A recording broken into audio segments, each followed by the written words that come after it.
Hi, this is Dr. Perry Carpenter. I'd like to thank you for taking the time to join me on today's video. On today's video, we're concluding part one of our four-part series on update on the QME regulations. And this is our fourth part of part one, which is all about the game show quiz. We're testing your knowledge about some of the important labor codes that relate directly to the day-to-day work that we do as qualified medical evaluators. And in our first three sessions, we talked, number one, about Labor Code 4060. In session number two, we talked about Labor Codes 4061 and 4062. In our last session, we talked about Labor Code 139.2. And today I want to talk to you about Labor Code 4628. And in our last session regarding Labor Code 139.2 and in today's session on Labor Code 4628, I want to get your attention about some of the regulations that govern our work as qualified medical evaluators. And I want to get your attention to let you know that the Division of Workers' Compensation has put together codes and regulations to provide for minimum standards for our QME evaluations and our QME reports. And in next week and the following 2-week sessions, I'm going to talk about the codes and regulations that govern both the face-to-face evaluation in great detail, and then also the codes that govern the production of our QME report, also in great detail. But for today's session, I just want to get your attention and let you know that the medical director is serious that we comply with these regulations, and any failure to comply with these codes and regulations has serious consequences for us, both in jeopardizing our QME credential, and then also some violations carry with them civil penalties. So I want to get your attention and get all on the same page together so that we can practice safely and comply with the requirements of the administrative director and stay out of the scrutiny of disciplinary committees. So today you've heard of the carrot and the stick. Today I'm providing you a little bit of attention and focus on the stick. What can happen to us if we don't comply with the requirements? Now, in order to begin today's session, I just want to tell you a brief story, a brief personal story that goes back about 20 years, but it illustrates some of the principles that I want to talk to you about today. About 20 years ago, I was working out at the gym regularly, and there was another guy at the gym who was there on a regular basis too, and we became close friends. He was significantly older than I, probably at least 15 years, maybe 20 years. And he was a psychologist. He was a licensed psychologist with many different credentials. And because he was a professional and I was a professional, we became friends also outside of the gym.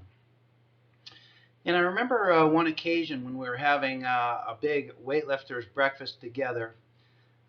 He posed some philosophic questions to me to, I guess, to get to know me better, or what have you. And he asked me several philosophic questions about is it right and is it wrong? And he would say things like, well, Perry, if your family is starving and you have no money and you could get away with it, is it okay to go into the shopping mall and steal food? If you could get away with it and you have a good reason because your family's starving and stuff like this. And he had a whole series of questions. And I didn't know at the time what he was doing, but I figured he was testing me in some way. So I went along with the questioning. And after about 5 or 8 questions, I asked him, I said, well, how am I doing? Psychologically, how am I doing? Am I answering these questions correctly or incorrectly, or am I a deviant or an antisocial person or whatever? I didn't really know what he was trying to get at. But anyway, he threw the punchline at me and he said, well, Perry, We could argue all day long as to whether this is right or whether that's wrong or whether you could justify this or whether you could explain that. He says we could argue about that all day long, and there may or may not be any correct answer. He says, but what I want you to think about is, think about what could happen if you get caught. In other words, doesn't matter if you consider it right, doesn't matter if you consider it wrong. What matters is what happens if you get caught. And I send that to you as a cautionary note with regards to the work that we do as qualified medical evaluators. Because as one of our great qualified medical evaluator educators, one of our great QME educators told me one time, he gave me some very profound words, and he says, you know, Perry, we don't do this work in a vacuum. We don't do this work in a vacuum. And sometimes we think that we do. We do this work in a vacuum because we meet face to face with our injured worker and there's no one there. We sit at our computers and work on our QME reports and there's no one there. And we produce our billing statements according to what we think we could charge, and there's no one there to provide oversight for us. And we can start to think that we do this work in a vacuum, but we don't. Many parties run their eyes across our work. And so we have to comply with requirements, because if we get caught, the consequences are dire. So we don't want to go there. So for today's discussion, I want to share with you a couple of important sections from Labor Code 4628, and that's going to set the stage for the work that we're going to do in our next couple of sessions regarding the face-to-face evaluation, and then also with the production of our QME report. So let's begin today's session with a couple of discussions about Labor Code 4628. Okay, so let's begin. We're all the way over here in the right column on Labor Code 4628.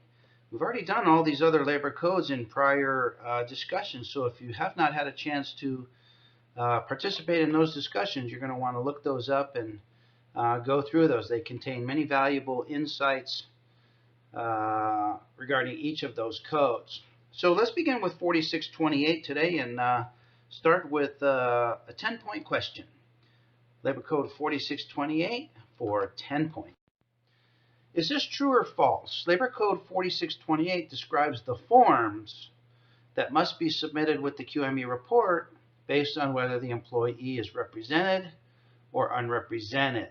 Does this code deal with forms?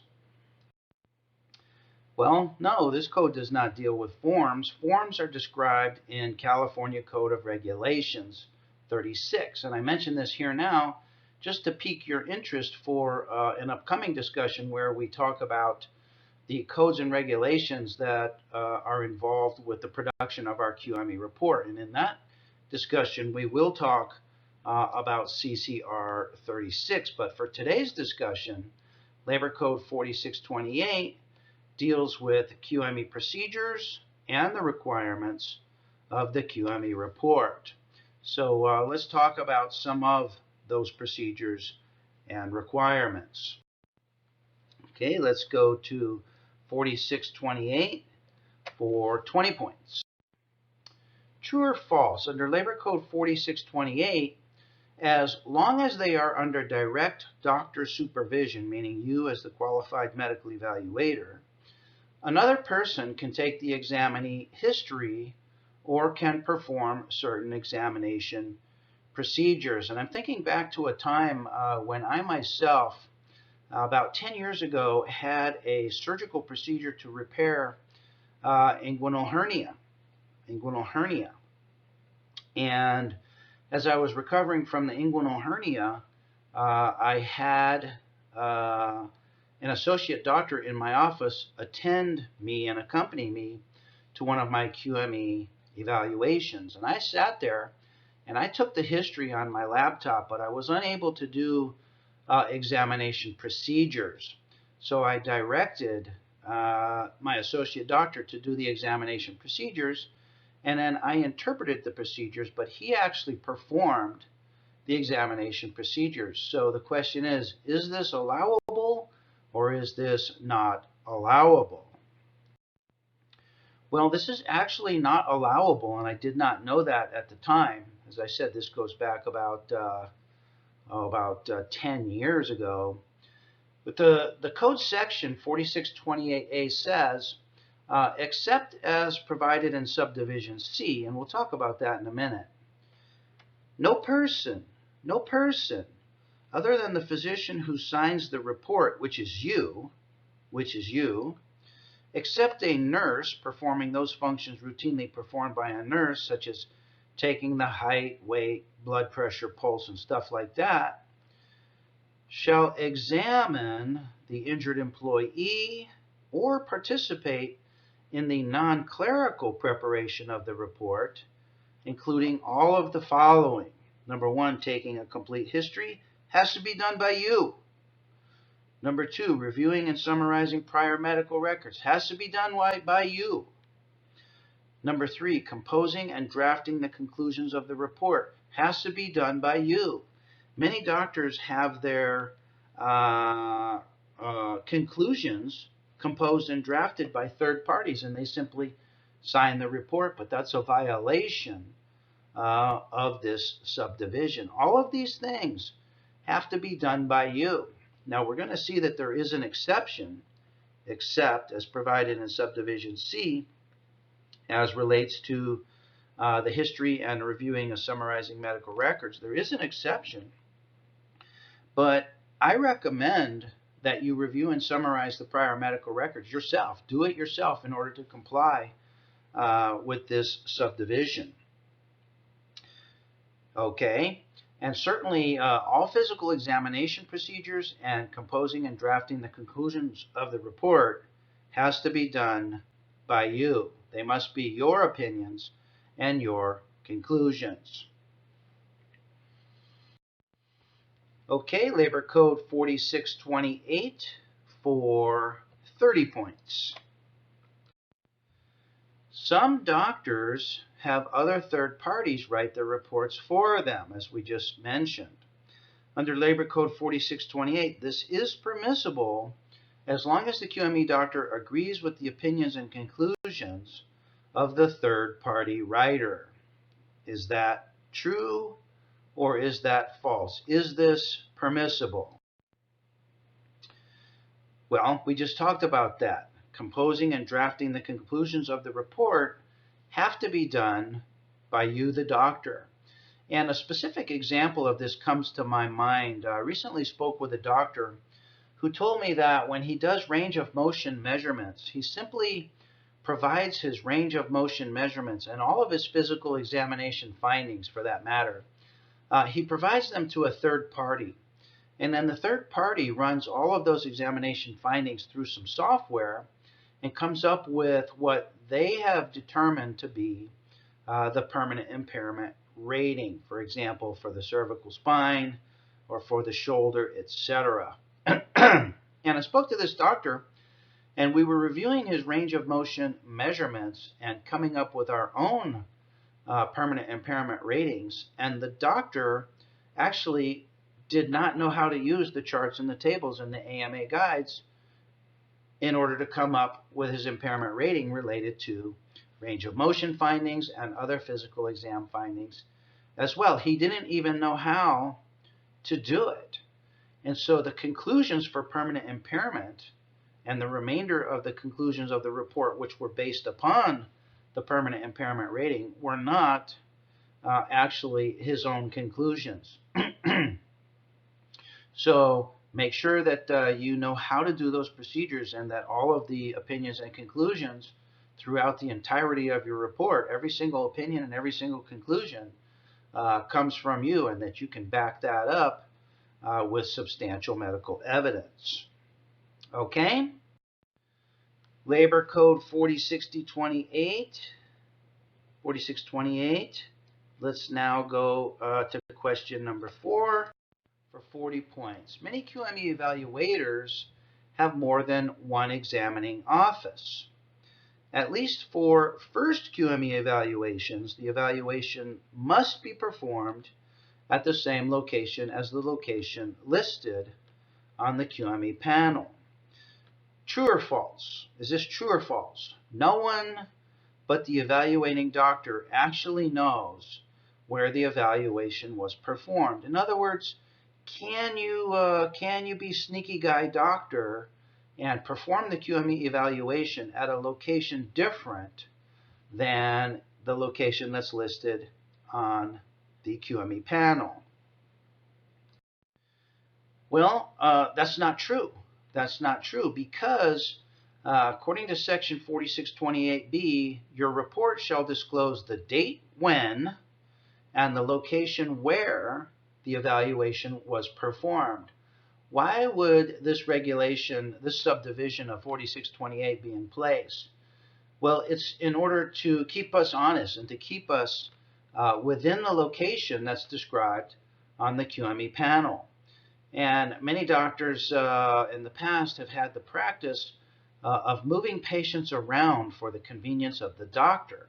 For example, moving the patient, or the examinee, I should say, to an office location closer to the evaluating doctor's main treating practice, for example.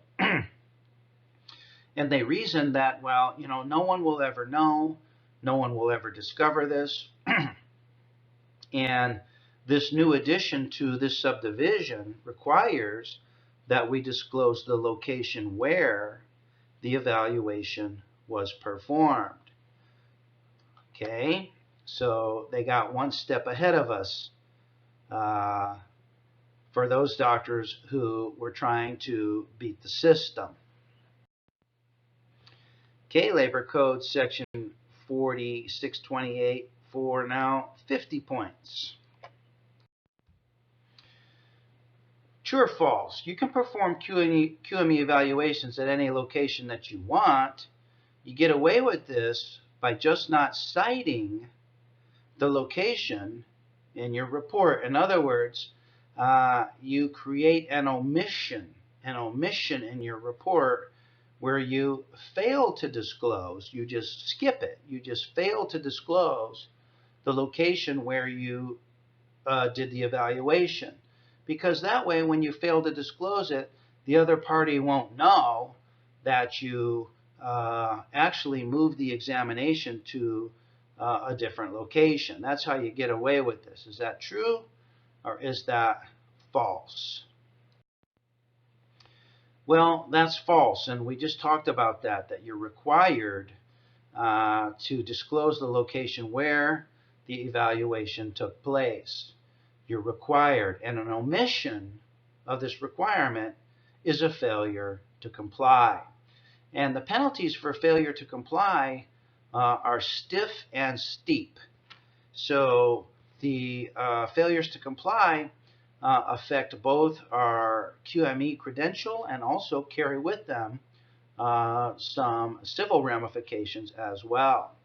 So let's review these stiff penalties. Under Section E says failure to comply with the requirements of this section shall make the report inadmissible as evidence and shall eliminate any liability for payment of any medical legal expense incurred in connection with the report. So you can go through the entire procedure of examining the injured worker, of producing your report. You can have hours and hours and hours and hours, and you're not going to get paid unless you comply with these requirements. Section F says knowing failure to comply, if it's found that you knowingly move the examinee to a different location or have any other violation of Section 4628, says this shall subject the physician to a civil penalty of up to $1,000 for each violation. And it's the workers' compensation judge or the appeals board that determines the number and the character of each of the violations. So I simply mention this to you to conclude the story that I began this section with regarding my psychologist friend that said, there are some things. There are some things where there are gray areas, and there are some gray areas that you can explain or justify, but the administrative director is a step ahead of us on that. And they've had and seen just about every possible scenario, and they want us to walk a straight line with regards to these regulations. And failure to comply with the regulations carry with them some stiff penalties. So doctors, I hope I have your attention on this, and you should review the entirety of Labor Code Section 4628 on your own time and re-review it routinely. Okay, doctors, so let's bring part one and our game show quiz concept to a conclusion with just a couple of closing remarks. In this game show quiz, we've reviewed several important labor codes. We actually reviewed 5 labor codes: 4060, 4061, and 4062 on one hand, and then 139.2 and 4628 on the other hand. And with each labor code that we reviewed, I talked about how to make that labor code work for you, especially with regards to the 3 codes that govern the QME panel process. It's important that you understand those codes so that you can know how to fashion your evaluation and how to fashion your examination so that you actually resolve the dispute that you're called upon to resolve. And then with the last 2 codes, 139.2 and 4628, we talked about the seriousness of the regulations that we're going to get into deeper over our next 3 sessions. And we talked about some of the stiff penalties that await us if we fail to comply with these requirements. Well, guess what? I'm going to lighten up the mood and change the tone a little bit by letting you know that over the next 3 sessions, we're going to talk about how to demonstrate to all the parties that we actually comply with all these requirements. How do we set up our report, and what kind of language can we employ in our report that demonstrates to the parties that we have hit every single high note, dotted every I, crossed every T, and we're in perfect compliance with the minimum standards and in perfect compliance with the codes and regulations that tell us how to produce our QME reports. I'm going to show you exactly how to fashion your QME report template so that the parties that read your report, the reader of your report, will instantly see, oh, he complied with this. Oh, she complied with that. Oh, she did this. Oh, she did that. This report is a bona fide report. That's an admissible report. It qualifies as a report that qualifies as substantial medical evidence, and it actually resolves the dispute in question.